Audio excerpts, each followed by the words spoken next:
It's all up to Justin Verlander, game one for the Houston Astros. And Kevin, you know better than anybody, you have a team up and down that lineup that hits the high fastball really, really well. Christian Javier, Justin Verlander, highest percentage in terms of fastball up in the zone. I'm sure you guys are prepared for it. How do you plan for that? And conversely, are you expecting more of the off-speed breaking ball stuff?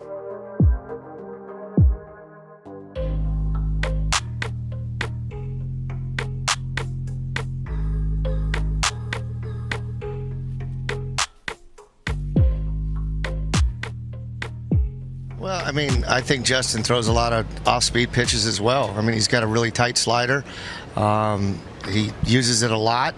He uses it a lot to righties and lefties. He's got the good curveball still. He's hasn't thrown the changeup as much as he has in the past. But the fastball, it plays, it rides, it stays at the top of the zone.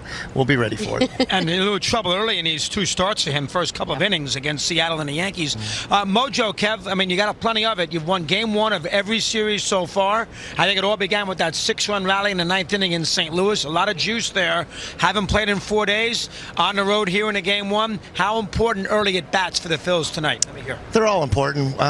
We go into each series and we talk about how important every out is. Playing 27, we're going to continue to do that until they say the game's over. So we'll be ready to go from pitch one. Obviously, those at bats are important, but the ones later on in the game are just as important as well. Earlier today, Harrison Bader, Yankees center fielder, said that Bryce Harper's swing is scary. Why is it scary? It's just so compact and explosive, and it's together. The decision making. There was a pitch in the Suarez at bat. It was a changeup that he laid off, and I just said, "Wow, he saw that really, really well." And that kind of led to me knowing he was going to get a fastball. I was hoping it was one he could handle, but you know, he's just pull side, opposite field, center field.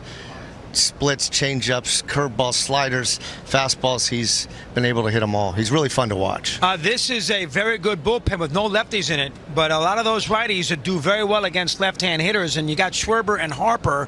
You figure the games are going to be close, Kev. That will be interesting late in the game with those two up, and they have to use a righty against them. What's your take there? Yeah, well, they made a little change. Oh, that's right. They put Will Smith. Put Will Smith that's in, a good point. So he is in their bullpen. They could put him in there. They could do that, but at this point with those two, righty, lefty, it doesn't matter. They're putting together good at bats against anybody they face, and I feel comfortable with obviously Kyle and Harper against a righty or lefty right now. You figure that Kyle Tucker's going to get things going. Jose Altuve is going to get things going for the Astros. You guys are all going really well. At least you were at the end of the CS. Who's your X factor? Ooh, boy. Pretty good at this most of the time, but I mean, he caught you. Look at that. There's so many guys that are swinging. Let's go with JT Realmuto. Okay. That's the guy I'm going to put on the spot, and I think he's going to have a big series. Interesting. All right, fair enough. How about this ballpark roof closed? How's it play? You played here late in the year. Yeah, I mean, it's a fair ballpark. I like the ballpark. I like it closed up. Obviously, the weather plays a factor in that, but. You know, I think it's favorable for us. It's favorable for them. They have a good offense. Short left field. Short left field. So it'll keep our left-handed hitters over there a little bit more. We'll see how it plays out, but I certainly like this ballpark. Spring training, you give everybody a packet on themselves. Why? I just think it's important to show how vested I am in their careers and what they're doing. And the more that I can express my interest in their career, and make it important that what they're doing means a lot to me, it goes a long way. So I start out that way. I do a lot of homework on each guy.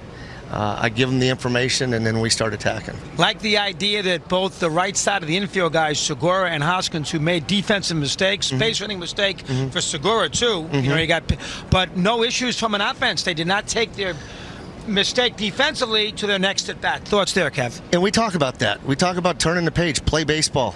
It's going to happen. You're going to make mistakes. This game is not easy. Turn the page, wash whatever happened, and be ready to proceed from there. And our guys have done a really, really good job of doing that. Whether it's a base running blunder, or they don't come through in a crucial situation, or there's a fielding blunder, we express to our guys that these things are going to happen. It's how you handle the adversity that's going to make or break you. And our guys have done a tremendous job getting over it.